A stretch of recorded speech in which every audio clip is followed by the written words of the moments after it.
Toujours plus d'admissions en réanimation. 1 million de Français ont été touchés par le Covid-19 depuis le début de l'épidémie. C'est aussi le chiffre de la soirée, malheureusement. Merci à Nathalie Arthaud, porte-parole de Lutte ouvrière, d'être avec nous ce soir. Bonsoir.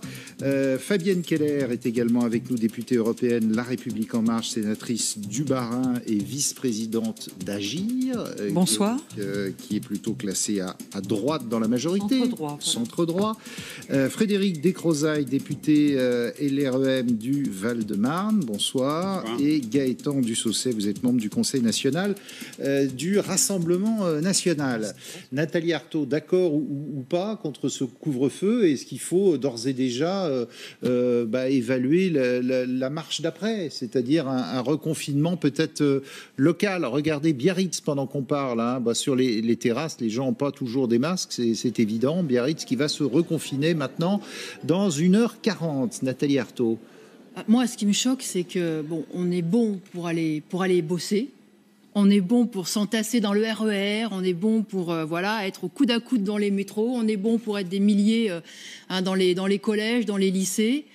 Et puis là, il faudrait brutalement ne plus recevoir ses amis le soir. Là, on devient irresponsable dans ces situations-là. Il y a 2 poids, 2 mesures. Moi, ce que je trouve, c'est que c'est quand même facile de restreindre les libertés individuelles, alors même que le gouvernement ne fait pas ce qui devrait être à sa portée. Enfin, écoute, moi je suis quand même... Attendez, vous feriez quoi, vous? Mais déjà, dans les transports en commun, il faut absolument rétablir des mesures, augmenter la fréquence, de façon à ne pas se retrouver dans ces situations-là, qui sont d'ailleurs...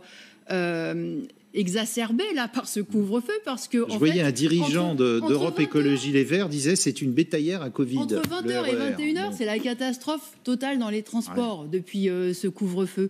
Et puis parce que tout le monde veut rentrer chez soi vite. Et que se passe-t-il dans les entreprises? Donc il y a un certain nombre de mesures aussi à prendre à ce niveau-là. Mais on a toujours cette pression. Il faut que les profits se fassent, il faut que l'économie elle tourne. Et de ce point de vue-là, on n'est pas trop regardant. Par contre, on va aller faire la leçon et on va ça va coûter 2 milliards, a dit Bruno Le Maire. Accuser, encore une fois, la population. Moi...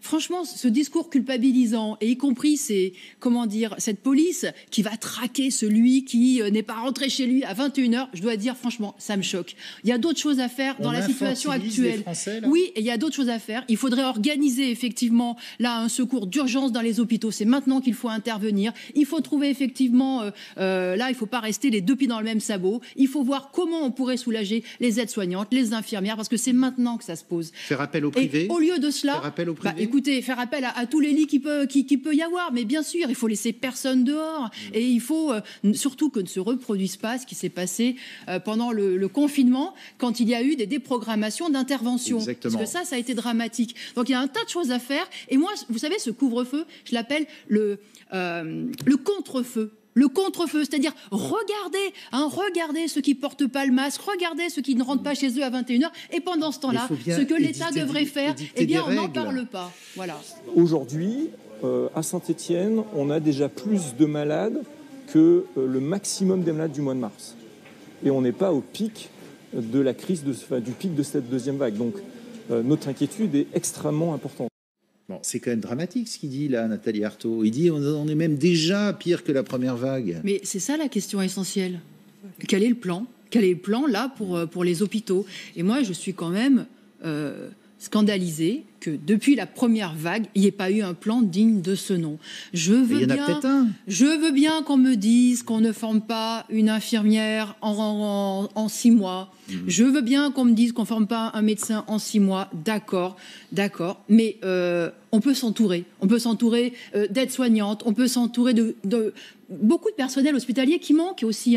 Des brancardiers, des lingères. Mais les hôpitaux battent le rappel là en ce moment. Ils en cherchent partout. Ce moment, c'est ça que je ne comprends pas. En ce moment, vous vous rendez compte? En ce moment, alors que la crise, elle date du mois de mars, alors que, y compris la crise de l'hôpital, ça fait des années On n'a rien appris de la première vague. Mais moi, ce qui me choque, c'est ça, c'est qu'elles ont eu, effectivement, les infirmières, les aides-soignantes, des belles médailles, ah d'accord, même pas eu la revalorisation salariale de 300 € qui était demandée, parce que ça aussi, ça aurait pu jouer, parce que bien sûr, elles sont fatiguées, le personnel est fatigué, mais en plus, il est écœuré de se retrouver dans les mêmes situations, avec rien qui change, avec pas de... Vous savez, il y a eu, effectivement, du personnel en renfort, des commandos, la réserve sanitaire, etc. Mais certains auraient pu rester, auraient dû rester, y compris pendant ces quelques mois. Et c'est eux qui veulent pas rester, parce qu'ils en ont marre. Ils ont été renvoyés, dès que la vague a reflué, ils ont été renvoyés à leurs études, etc. Tous les directeurs d'hôpital battent le rappel pour essayer d'avoir le maximum de soignants. Voilà. Mais il faut un véritable plan, et ça veut dire mettre les moyens, pas les moyens... comme ça, on jette avec la lance incendie quelques milliards, mettre les moyens sur le long terme. Il va falloir effectivement embaucher massivement dans les hôpitaux. Et ça commence aujourd'hui, et encore une fois, par du personnel qui peut très bien être embauché du jour au lendemain. Parce que oui, il y a besoin de brancardiers, il y a besoin d'aides-soignantes, il y a besoin de laborantins. Et ce personnel-là, il peut Frédéric Descrozaille, alors qu'on voit ces images. Nathalie Arthaud. Non, mais là, clairement, l'épidémie est hors de contrôle. C'est quand même le résultat d'un échec, d'un fiasco du traçage, du dépistage. C'est quand même le fruit de tout ça. C'est hors de contrôle. Maintenant, je pense qu'il y a des choses à faire là, urgentes, dans les hôpitaux. Il faut absolument soulager le personnel, mettre le moyen. Je pense qu'il y a des choses à faire aussi dans les transports. Il y a des choses à faire dans les écoles. On peut prendre bien des mesures. Vous avez vu ce que dit ce médecin, les enfants sont contagieux. Oui, mais bien sûr, ils reviennent en famille après, moi, évidemment. J'ai démarré la rentrée scolaire, on avait l'impression que... Et vous êtes professeur d'économie vous-même. Qu'il n'y avait rien de changé. Bon, sauf les masques, bien sûr, il fallait qu'on mette les masques, attention. Puis alors là, ça tombe si on ne met pas le masque. Mais sinon, rien de changé. Mais non, il y a des choses à changer. Comment ça se passe dans votre établissement Il faudrait travailler en petits groupes, et on aurait pu faire plein de choses, y compris, pourquoi pas, mettre des préfabriqués dans la cour pour dédoubler les classes, pour embaucher tout un tas de jeunes qui pouvaient nous aider à faire travailler les élèves en autonomie pendant qu'on s'occupait des autres. Enfin, il y a un tas d'idées, il y a un tas de choses à faire si on voulait vraiment prendre des mesures sanitaires dans les écoles, dans les lycées, dans les facs, dans les transports également, parce que ça doit être une bataille sur tous les plans et pas seulement faire la morale du matin au soir à la population.